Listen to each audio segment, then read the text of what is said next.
So, in video number 3, we're going to talk about how to create hashtags, the basics, and different ways that you can use hashtags, the bad examples, as well as the good examples as well.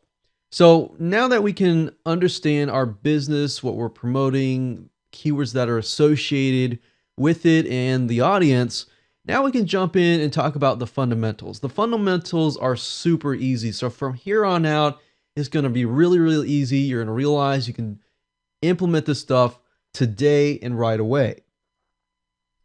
So in terms of hashtags, they're not necessarily case sensitive, so you don't have to worry about that.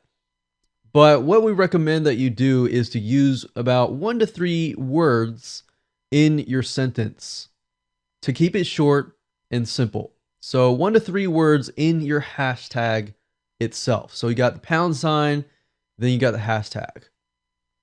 But you don't want to make it too long, otherwise it can actually be very, very annoying to people. Another thing, don't keyword stuff. Meaning don't put lots of the same keywords into the same sentence. Otherwise, it's going to really annoy people because you got to think about it. Put yourself in other people's shoes. Make sure that your hashtags and your sentences that contain the hashtags are readable, because guess what? If they're not readable, then and you combine it with some sort of direct sell, then think about that. If you saw that yourself, you're probably going to get annoyed like this: potatoes, potatoes, potatoes. Grab it now. Now, obviously, this can be something else, but this is just an example of keyword stuffing. Some people have the idea of saying, okay, I got a cool picture of this service or product or whatever that they might be hashtagging, and they're going to keyword stuff. So they're going to put the word, they're going to make it plural, and they're going to put different variations of that word, thinking that they're going to get a lot of traffic. But think about that. The traffic, the real human beings that come and see that, they're just going to ignore it because they're going to think, that looks annoying, that looks boring, why do I want to click on that? So you want to make sure that it's interesting. Another thing, some hashtag with many, many words. So remember I said use max probably 1 to 3 words in the hashtag itself. And this is not necessarily even the sentence. This could be just one hashtag. So remember, you got a hashtag, you can put a word without a space, so it looks like this. But anytime you put spaces, that's the end of the hashtag. So hashtag annoyingly long string of words. Don't do this, okay? This is going to really annoy people, and they're just going to ignore you, and it's going to hurt your branding. Now, before I talk about doing hashtags the right way and giving you some ideas on how you can approach this, I want to say be careful what you hashtag. I want to give you an example here. Can what you hashtag be used against you? Yes, it can. And possibly anything can happen, but you just want to keep an eye out on the hashtags you use. You want to think, can this really be used against me in a very, very easy fashion? If it can, what can I do to prevent that, or what can I do to combat that?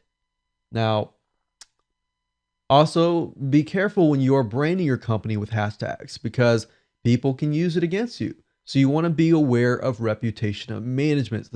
That's something that has to be on the back of your mind. I mean, in any case, in anything besides hashtags like public places, public message boards, this happens all the time. But do you have a game plan that you can actually combat that? That's what I'm trying to say. McDonald's, for example, used the hashtag McDonald's or McD stories, showcasing great stories. So they were like, hey, check out our great stories, hashtag McD stories. But can you imagine what happened next? People who had bad experiences began to include that McD stories hashtag in their Twitter sentence or in their Facebook sentence.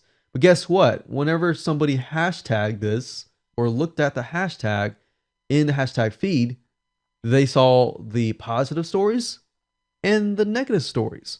So you really have to have a way to combat that. Now, that's obvious that's going to happen.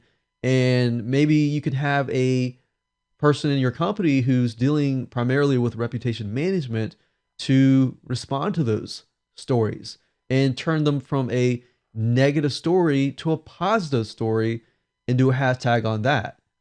So as long as you have a game plan on how to turn a negative to a positive, that's what you really need to do when you hashtag. So just keep that in mind. Now let's talk about some good examples. You can start by asking questions. If you analyze social media comments, you'll notice that statuses that ask questions that engage the viewer are more likely to get more responses, more positive responses, and more interaction. And that's what you want. You want people to interact with you. You want them to jump into your conversation. You want to jump into their conversation and vice versa. You want to make it so that it's easy for people to jump right in. So with the mhd stories, not knowing that people would jump right in, that could be an issue. So if you can think that in the back of your mind, how can I make a hashtag whereas people are going to jump right in and comment? Whether it's negative or positive, I can turn it around to positive. So you can say something like, has anyone tried out the hashtag food dish, whatever that food dish is, over at the restaurant name? So that's an example of a good hashtag because it asks the question. You're not keyword stuffing. The keywords is about 1 to 3 or less than 3. So it's about 1 to 2 in the hashtag itself. Now, some people also do hashtag has, hashtag anyone, hashtag tried. Don't do that because you're going to attract other people that you don't want to attract. Remember, your goal here is not to get tons and tons of traffic. Your goal here is to get targeted traffic that attracts a certain type of person who has a certain type of mindset. Think about that. If I am attracting someone who has been to this restaurant, more likely they have had experience at this restaurant. They may or may not have this food dish, but they can jump into your conversation and start talking about this targeted topic. Now, if I were to go out and start hashtagging all of these, then I'm going to get really untargeted responses. So think about that. Another good example is, let's use Xbox. Xbox game Call of Duty 5. I don't think that's out yet, but it is maybe in the future. Xbox game blank is out.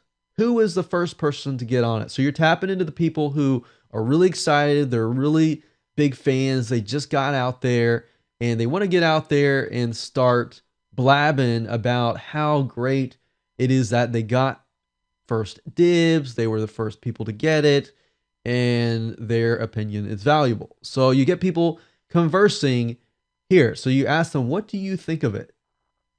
So another thing I like to do is just ask them to engage with you. Ask who questions, ask what questions, ask how, other types of questions. You can add controversy. Hashtag cannot believe that controversy, whatever that might be. It could be a news story. It could be something major that happened. What are your thoughts on whatever that might be? So you can use controversy in your hashtags. Another thing you can do is piggyback on other people's hashtags. Now, this is a great way to get a lot of targeted traffic. What you do is you find people that are super active on Twitter or Facebook that are hashtagging already. You respond to them and hashtag inside of your response. So you're actually jumping into their conversation, trying to add value and piggybacking on their conversations. But don't forget to add value. With everybody out there, if you add some sort of value consistently on a consistent basis to your hashtags, maybe you hashtag something and you link to your article, you link to your blog, you link to your video, something of value that adds value to that audience or something that people would normally pay for that is free, so that you can set yourself apart from everybody else who's just selling, selling, selling. The majority of people are probably selling out there and just people are just ignoring them. So blow everybody else out of the water who is just trying to use hashtags for the wrong reason. So now you know how to use hashtags, the bad ways and the good ways, and just how to use them. As you can see, it's very, very simple to do. So with that said, let's actually do some research. Dive right in, find some trending hashtags and related hashtags and things like that. So let's move on to the next video.